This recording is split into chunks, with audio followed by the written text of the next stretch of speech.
సీమాంధ్ర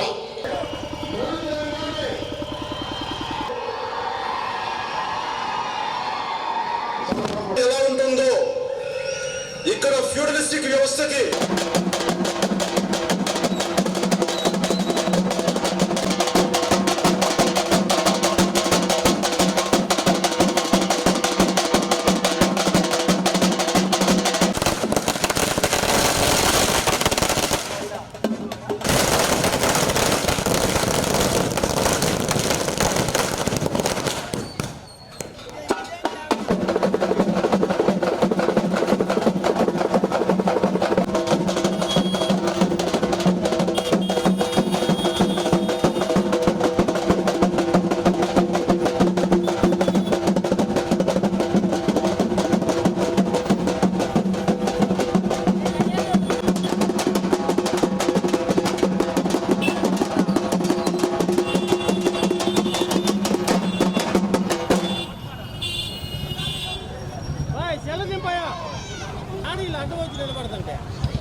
ఓట్లు వేసిన తర్వాత ఇక్కడ ఉన్నటువంటి శాసనసభ్యుడు ఎక్కడ కూడా అభివృద్ధి చేయకుండా ఏదో ఆయన బెట్టింగ్లు ఆడుకుంటూ పేకాట ఆడుకుంటూ ఆయన తిరుగుతూ ఈరోజు ఎన్నికలు వచ్చే టయానికి 25,000 మందికి ఇళ్ల పట్టాలు ఇస్తేనే పోటీ చేస్తానని ఒక నాటకం ఆడుతూ ఇంకొకసారి వాళ్ళ బావమరుదులు ఇద్దరు కూడా జగన్నాటక సూత్రధారులయ్యి ఒంగోలు నియోజకవర్గంలో వాసు పోటీ చేయట్లేదు, గిద్దలూరు వెళ్తారని ఒకళ్ళు, ఈయనేమో నేను పోటీ చేస్తానని, ఇంకా వాళ్ళ నాయకులేమో మాకు నువ్వే కావాలని చెప్పి ఈరోజు మాట్లాడుతుంటే ఒంగోలు ప్రజానికం అందరూ కూడా చూసి నవ్వుకుంటున్నారు.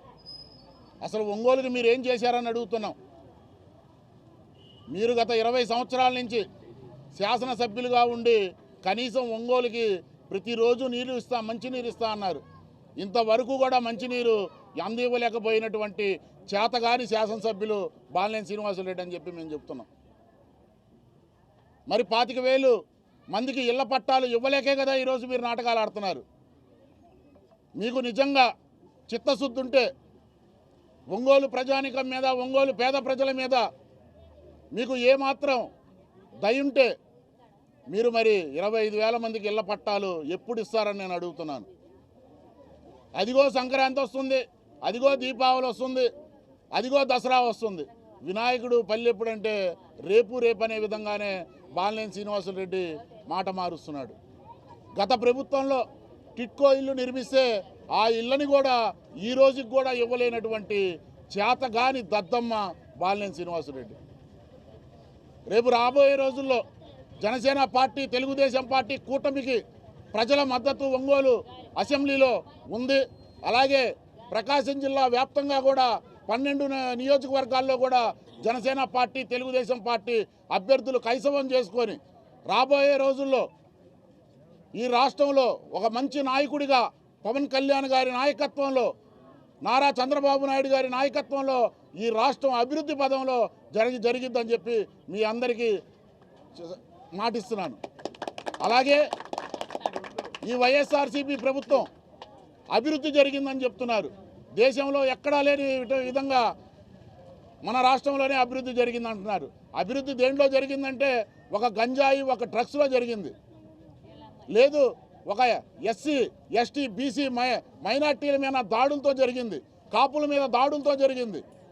దీంట్లో జరిగింది తప్పితే అభివృద్ధి ఎక్కడా జరగల.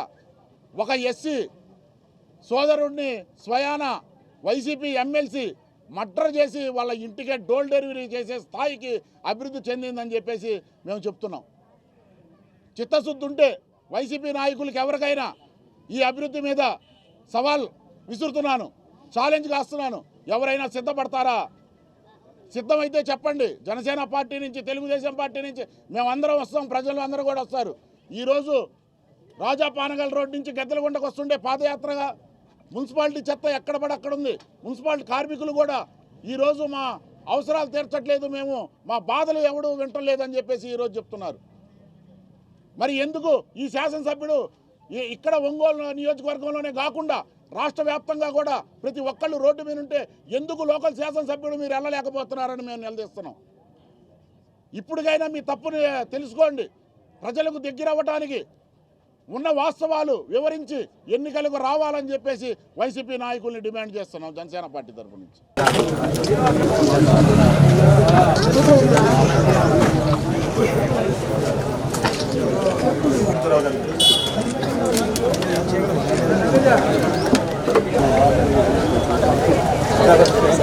కళాకారులు, బలీయులు, ఆంధ్ర రాష్ట్రం అదేవిధంగా భారతదేశాన్ని పరిపాలించిన శ్రీకృష్ణదేవరాయల కాలం నుంచి జనసేన, టీడీపీ కలిసి ఎవరు పోటీ చేసి మన దగ్గరుండి గెలిపించుకున్న బాధ్యత మనకు ఎంతైనా ఉంది. ఎందుకంటే రాష్ట్రంలో ఈరోజు రాష్ట్ర యువత కోసం, రాష్ట్ర భవిష్యత్తు కోసం ఈరోజు కలయికిది. ఇవాళ రాను రోజుల్లో దిశ నిర్ధారణ చేసేది ఈరోజు రాష్ట్రం ఎవరికంటే అది పవన్ కళ్యాణ్ మాత్రమే. ఎందుకంటే ఆ రెండు పార్టీకి ఇవాళ ఇప్పుడున్న పరిస్థితులు వైసీపీ ప్రభుత్వంలో ప్రజలు విసిగిపోయారు. ఎవరికి ఉద్యోగం లేక, సరిపోయే లేక, వసతులు లేక ఎంతో బాధపడిన పరిస్థితి ఈరోజు. కాబట్టి రాబోయే జనసేన పార్టీని, టీడీపీని కలగని గెలిపించి ప్రతి ఒక్కరు కృషి చేయాలని కోరుకుంటూ నన్ను ఆహ్వానించిన పెద్దలకు ధన్యవాదాలు తెలుసుకుంటూ సెలవు తీసుకున్నాను. జై హింద్, జై